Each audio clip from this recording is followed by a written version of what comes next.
en búsqueda de la identidad profunda nuestra, nos preguntaremos acerca de los centros del hombre, tal como han sido vistos en distintas tradiciones, para tratar de penetrar el misterio de quiénes somos de manera profunda. El ser humano es complejo por naturaleza y refleja en sí mismo la estructura de physis, que fue el nombre que los antiguos griegos le dieron a la naturaleza toda, no solo en su dimensión física, sino también en su dimensión espiritual. El hombre debe aprender cuáles son sus elementos componentes y sus centros energéticos y de atención o de acción. La integración de estos varios componentes deberá realizarse priorizando lo propiamente humano. Penetramos así en este misterio a través de las antiguas ideas con respecto a las correspondencias que existen entre lo infinitamente grande y el ser humano, el macrocosmos y el microcosmos. Y tomaremos ejemplos de la alquimia, de la astrología, de la arquitectura sagrada, y todo esto en relación al simbolismo del cuerpo humano. En la ciencia moderna se han buscado y tal vez encontrado una serie de relaciones a través de los elementos organizadores que encontramos en lo infinitamente grande y en lo infinitamente pequeño. Y vemos correlaciones en las estructuras del ADN, de las ondas electromagnéticas, y muchas otras formas que nos llaman la atención, como en esta imagen, la relación que podríamos encontrar entre el ojo humano y la estructura de algunas nebulosas planetarias, o del tejido nervioso y el universo mismo tal como lo vemos. Existe un antiguo texto que se considera uno de los textos claves de la tradición alquímica occidental, que se dice que viene del antiguo Egipto, y que es la llamada Tabla Esmeraldina. El ejemplo que vemos aquí es de un tratado de alquimia del siglo XVII de Kunrad, Anfiteatro de la Eterna Sabiduría. Y comienza este texto con el siguiente enunciado: es real, sin mentira, cierto y muy verdadero. Lo que está abajo es como lo que está arriba, y lo que está arriba es como lo que está abajo, para hacer los milagros de una sola cosa. Es decir, existe una correspondencia estrecha entre el macrocosmos y el microcosmos, que vemos aquí representado en otra lámina de la alquimia tradicional, donde evidentemente se ha superpuesto la imagen de un cuerpo humano, como si fuese un cuerpo humano gigante, en relación a las distintas llamadas esferas, todo esto coronado por el misterio de lo divino, del Theos. Esta otra imagen también muestra la correspondencia que vemos en astrología entre los 12 signos del zodíaco y las distintas partes del cuerpo, comenzando por la cabeza, con Aries, y terminando con los pies, con Piscis. Y en el centro, digamos, biológico de generación, con Escorpio, tenemos los órganos sexuales, que ya vamos a encontrar también en otras láminas renacentistas. Y volviendo al enunciado sobre el que estamos trabajando, tenemos así en la antigüedad una concepción de un ser humano complejo, en el cual los distintos elementos del cuerpo humano se corresponden con los elementos que construyen todo el universo. Y el ser humano, habiendo integrado las distintas dimensiones del ser humano, debe aprender a integrar estas distintas realidades que van desde lo animal hasta lo divino en torno a valores y virtudes realmente humanas. Y tenemos aquí este interesante cuadro basado en las ideas de Pico della Mirandola, un filósofo neoplatónico del Renacimiento, donde se relacionan los 4 elementos con 4 cuerpos y 4 inclinaciones humanas. Tenemos así en nosotros una piedra, y si en nosotros predomina la abulia, la inercia, seremos de piedra, como diría Pico della Mirandola en su discurso introductorio a sus distintas tesis en las cuales quiere reconciliar las tradiciones hermética, platónica y aristotélica. Tenemos algo de planta, es decir, hay en nosotros algo que nos recuerda a la planta. Tenemos emociones como los animales y también tenemos una inteligencia. Y de acuerdo a aquello que predomina en nosotros, es en realidad lo que seremos. Seremos un mineral, una piedra, seremos un vegetal, una planta, seremos un animal, o seremos realmente lo que debemos ser, que es seres humanos. Y también basada en estas tradiciones, tendríamos entonces una escalera que nos lleva a través de estos distintos reinos para despertar en nosotros el potencial realmente divino que nos llevará a las puertas de este palacio imaginario que es la Jerusalén celeste. También, volviendo a la tradición alquímica, reencontramos esta escalera en el portal de Notre Dame de París, en una figura que encontramos en un viejo sueño de Boecio, y que el alquimista moderno del siglo XX, Fulcanelli, interpreta como una imagen de la alquimia misma, sosteniendo 2 libros, un libro cerrado y un libro abierto. El libro cerrado es el de los conocimientos ocultos que el hombre lleva dentro de sí mismo y que tiene que despertar ascendiendo por esta escalera que nos lleva a las aguas de los principios, llevados por la mano de esta señora con su cetro de poder.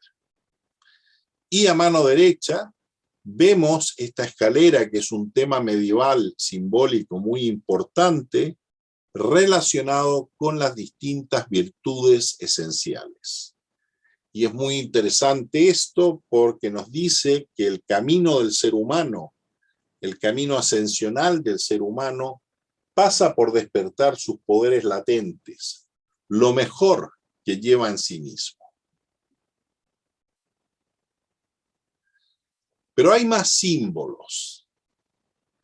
Y tenemos una serie de medallones que tienen un doble significado: virtudes y vicios y etapas de la operación alquímica, que pasa por 3 grandes fases: la negra de la putrefacción, la blanca relacionada con la transmutación en plata, relacionado aquí con esta figura que lleva un emblema con una serpiente, la serpiente de la sabiduría, y finalmente la gran transmutación en oro, la etapa al rojo de la alquimia.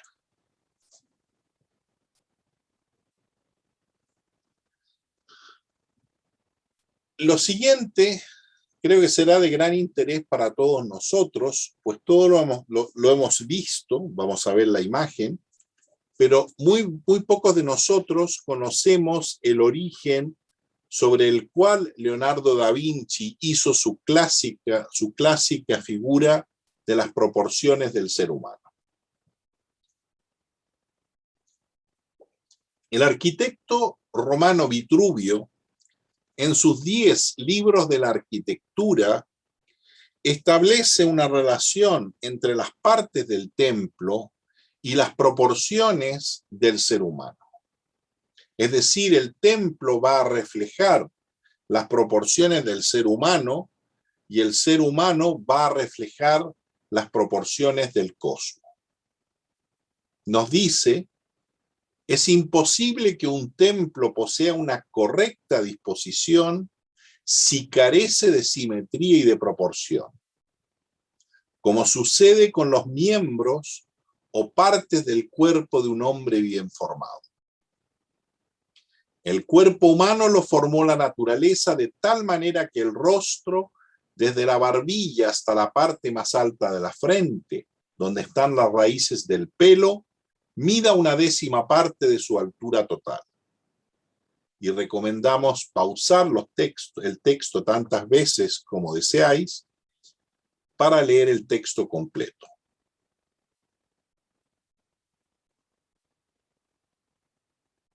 Y destacando una parte del texto, los restantes miembros guardan también una proporción de simetría, de la que se sirvieron los antiguos pintores y escultores famosos, alcanzando una extraordinaria consideración y fama.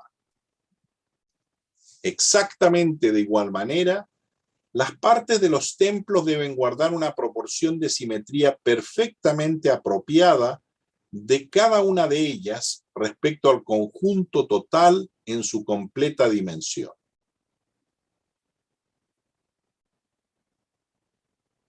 Y aquí llegamos un poco a la parte medular, que será la que reconoceremos muy bien en Leonardo y también en otras representaciones. El ombligo es el punto central natural del cuerpo humano. Pero cuidado, el ombligo es una parte central, lo cual no va a significar que el ombligo esté en el centro, pues como veremos, son los órganos de generación los que estarán en el centro.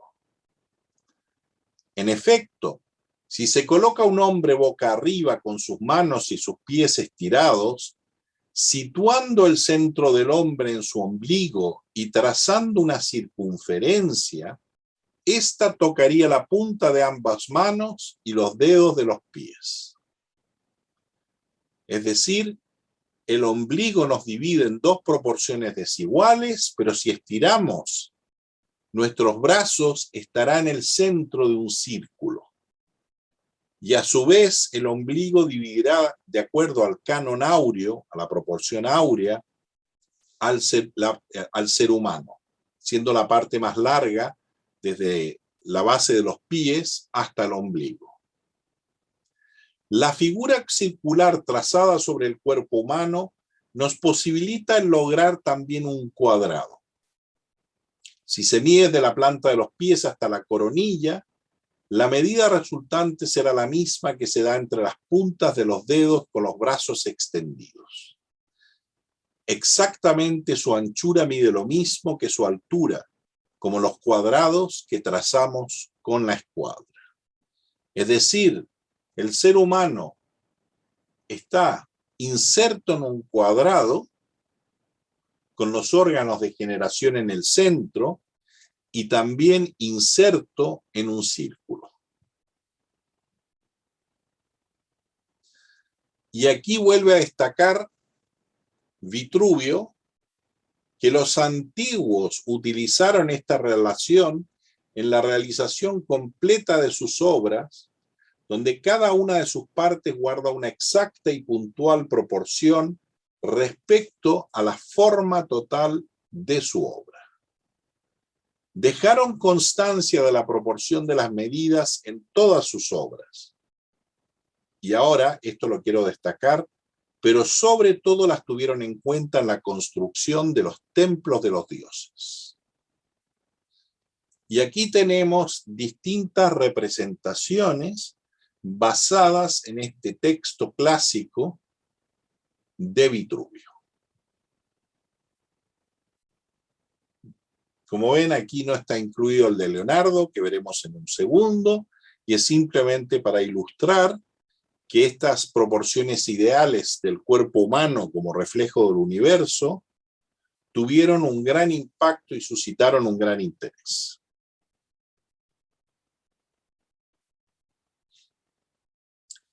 Un ser humano inserto en un círculo y en un cuadrado. Y ahora pasamos a Leonardo, que ha incluido un texto basado en Vitruvio, sobre el cual ha construido su dibujo y del cual destacaremos unos pocos elementos. Vitruvio, el arquitecto, dice en su obra sobre arquitectura que la naturaleza es la naturaleza la que ha construido las cosas así, distribuye las medidas del cuerpo humano como si. Si separas las piernas lo suficiente como para que tu altura disminuya, creo que es 1/4, y estiras y subes los hombros hasta que los dedos estén al nivel del borde superior de tu cabeza, has de saber que el centro geométrico de tus extremidades separadas estará situado en tu ombligo y que el espacio entre las piernas será un triángulo equilátero. Muy interesante lo que aparece aquí. La mano completa será la 10ª parte del hombre. Y en la mano tenemos 5 dedos, y 5 está íntimamente relacionado con 10. El decágono y el pentágono como símbolos de la naturaleza total y del ser humano. El comienzo de los genitales marca la mitad del hombre. El hombre encerrado en un cuadrado. El pie es la 7ª parte del hombre. Y aquí tenemos el célebre cuadro, el célebre dibujo. Y ustedes dirán, bueno, estos otros dibujos, aquí ven los famosos cuadernos de Leonardo, en los cuales iba haciendo sus anotaciones, e iba viendo una serie de correlaciones y analogías en su mente. Les recomiendo el magnífico libro de Fritjof Capra sobre Leonardo, en el cual ven Leonardo un arquetipo del científico del futuro, que integra el método analógico de manera profunda en su manera intuitiva de concebir las cosas. Y sobre este dibujo ahora podemos ir explicitando y haciendo una serie de relaciones que estarán implícitas, como las que ven aquí, ¿no es cierto? Es simplemente el dibujo y sobreimponemos una serie de dibujos geométricos. El hombre inserto en un cuadrado, si tomamos como centro la base de los genitales, y el hombre inserto en un círculo, si nos centramos en el ombligo. Acuérdense, el pie es la 7ª parte del ser humano, del hombre en este caso, porque las proporciones de la mujer son distintas, según Vitruvio. El espacio entre las piernas formando un triángulo equilátero, si recuerdan el texto. El comienzo de los genitales, que marca la mitad del hombre. Y lo que habíamos visto en Leonardo, que el hombre mide lo mismo de la cabeza a los pies que de la punta de los dedos de una mano a otra. Y hay una serie de otras relaciones que van a estar implícitas. Aquí tenemos nuevamente al hombre cuadrado y al hombre inserto en el círculo. Y ya con esto podemos empezar a trabajar, porque claramente el ser humano centrado en lo generativo es un ser humano instintivo. Es decir, es uno de nuestros centros. Evidentemente que uno de los cuales nos llama mucho la atención, nos tira mucho con sus ciclos lunares, pero que es distinto de este ser humano centrado en el ombligo, que se refiere más a un espacio en el cual el ser humano es centro, un ser psicológico que reconoce su mundo, yo y los míos, pero en este caso los míos es un mundo relativamente acotado, que en realidad aquí los míos son mi tribu. Y ahora quisiera hacer una relación con el pensamiento de un psicólogo contemporáneo, que es Abraham Maslow, que habla del desarrollo humano y habla de las necesidades humanas, diciendo que tenemos distintas necesidades que deben ser llenadas secuencialmente, es decir, primero tenemos que atender a lo básico, pero una vez que atendemos a lo básico, no es que se despierten, sino que lo que ya está ahí, estas otras necesidades pasan a tener más importancia. Evidentemente, si no hemos llenado las necesidades básicas, como tener aire para respirar, comida, descanso, durante mucho tiempo, evidentemente, el sexo va a jugar también un rol muy importante. Eso va a llenar un poco el espectro de nuestra conciencia. Pero apenas están más o menos llenadas estas necesidades, aparece otro tipo de necesidades que también son fundamentalmente instintivas y que se relacionan con la seguridad física, de empleo, de recursos, de salud, etc. Pero habiendo llenado estas necesidades básicas, aparecen las necesidades tan humanas y que vemos que despiertan relativamente pronto en el ser humano, que son las de afiliación, la amistad, el afecto. Pero si hemos llenado estas necesidades, no somos felices, porque aquí ahora realmente despiertan las necesidades del yo social, que necesita reconocimiento, confianza, respeto, éxito, que es el yo activo en el mundo.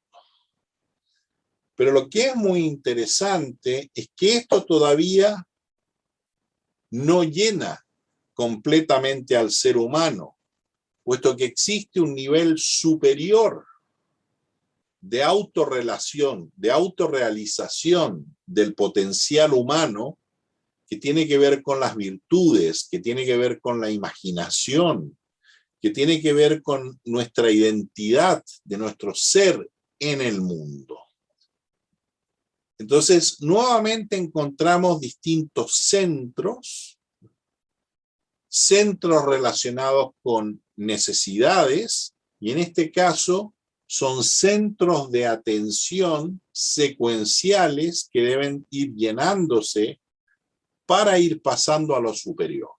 Pero lo que está también implícito, que simplemente llenando las necesidades básicas, no nos veremos satisfechos de manera profunda.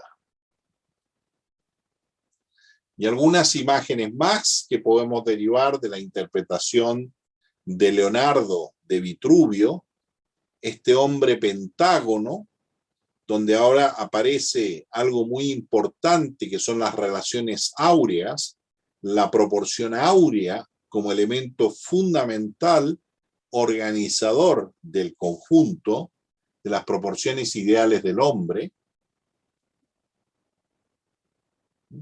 y este hombre que se ve ya desde la antigüedad como el hombre completo, el hombre pentágono, que como ven, su centro ya no es exactamente el ombligo, por lo menos no en el sentido normal del término. Y vemos aquí la moneda europea de Italia, el euro italiano, que ha retomado el hombre de Leonardo. Y volviendo a alguna de estas otras imágenes que interpretan a Vitruvio. Como ven, en una se ha puesto el énfasis en el hombre circular, centrado en el ombligo, en la otra en el hombre cuadrado, centrado en los órganos genitales. Y una representación que vamos a encontrar frecuentemente en tratados del Renacimiento, especialmente como la filosofía oculta de Cornelio Agripa, donde ahora se van a establecer una serie de otras relaciones con los planetas del sistema astrológico que fue codificado por Ptolomeo.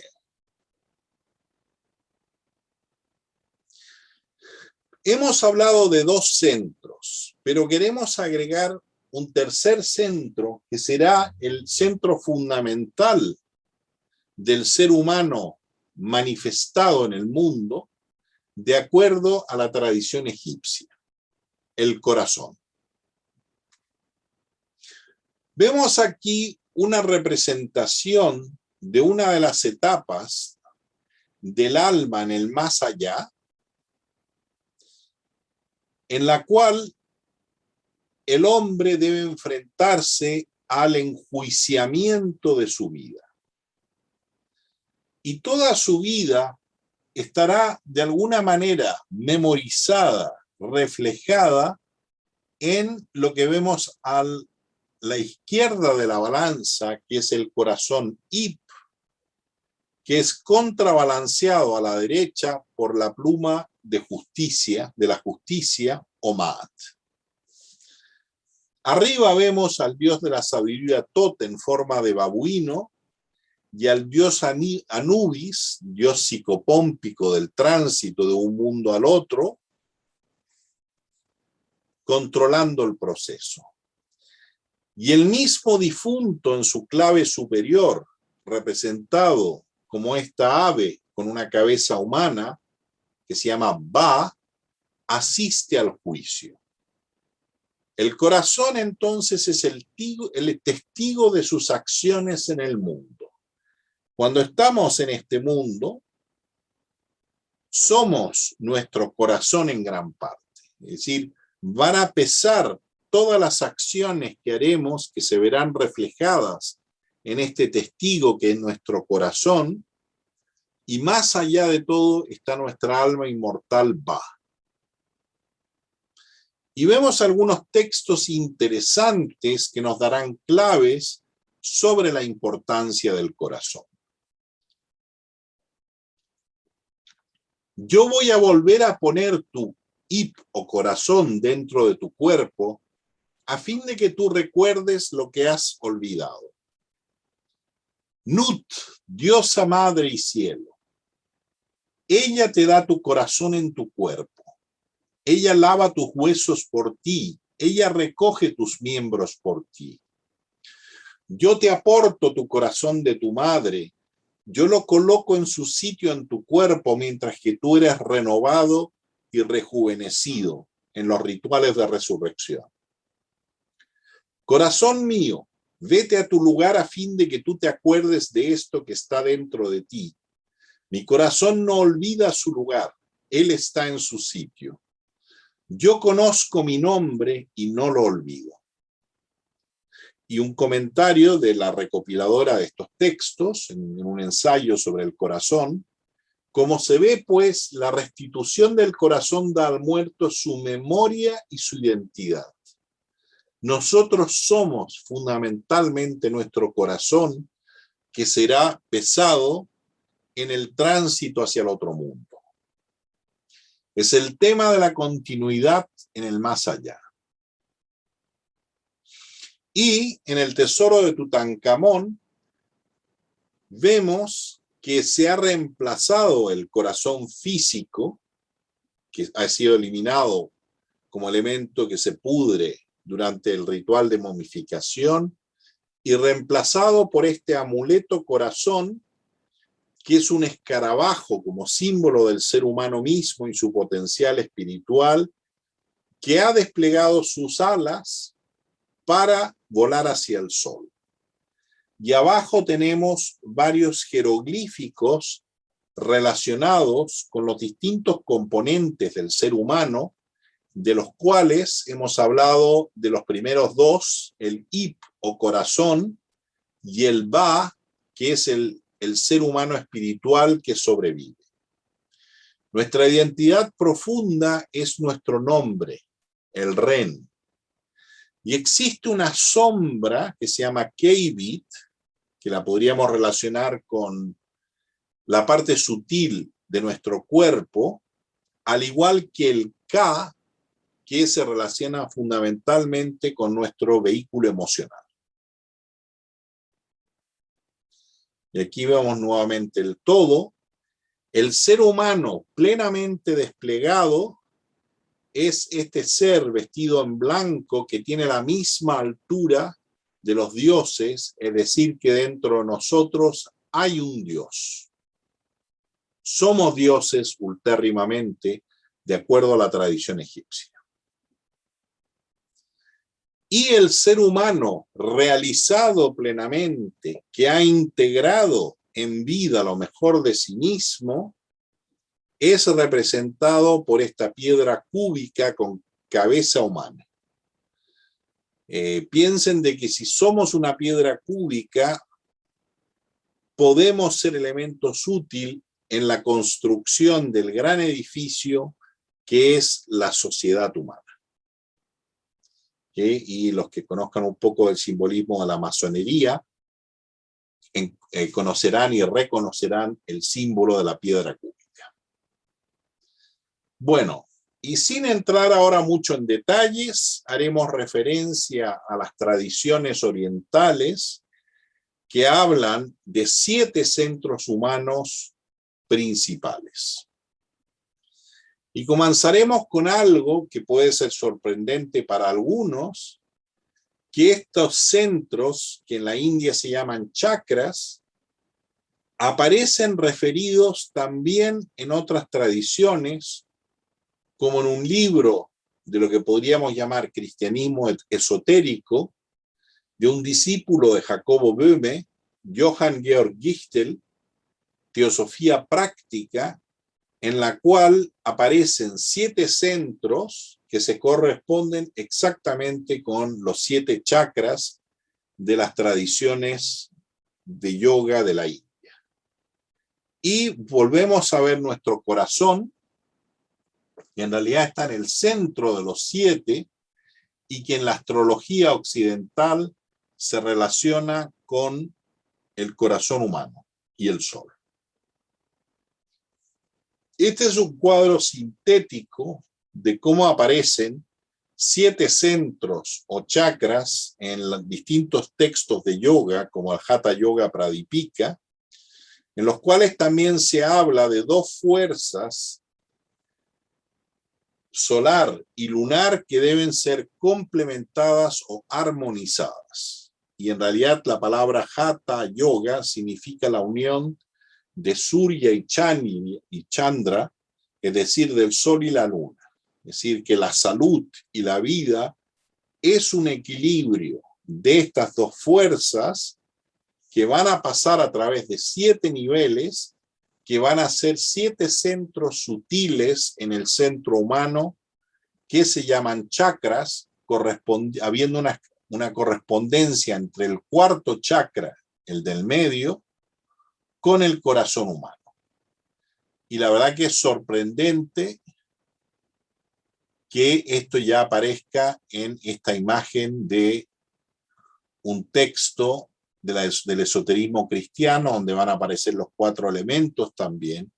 Es decir, hay un reconocimiento de místicos de latitudes muy distintas de lo que podríamos llamar esta realidad sutil del ser humano. Y hay muchísimas representaciones ya más detalladas de estos 7 centros y sus relaciones con el complejo sistema de nadis o de canales energéticos que se corresponden en cierto nivel con los famosos meridianos de China. Y aquí tenemos representaciones de los 7 chakras que vamos a encontrar especialmente en representaciones de la India y también de Tíbet.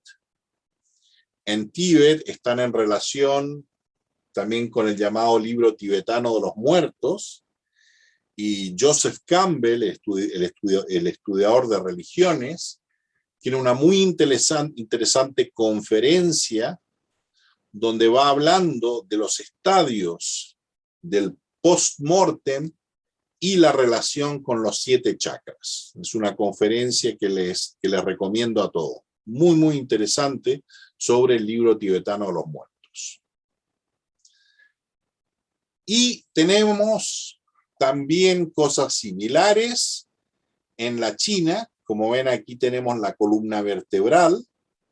Esto es un mapa un poco de estos circuitos internos del ser humano. Lo que se reconoce claramente es la columna vertebral y también algunos de estos centros o chakras, con algunas relaciones muy interesantes. Y llegamos así a nuestra imagen final, en la cual tal vez entendamos ahora mejor esta alusión de Miguel Ángel, en la cual ha retomado elementos neoplatónicos que aprendiese en la casa de los Medici, donde se educó en Florencia, y la relación entre la fuerza divina inicial que ha sido transmitida a este primer Adán, que es un símbolo del hombre celeste, en el cual se hallan reflejadas todas las grandes fuerzas del universo. Los distintos centros en el hombre son centros en la naturaleza. Pero como dijimos al principio, debemos priorizar, debemos integrar para poder ser realmente humanos. Gracias.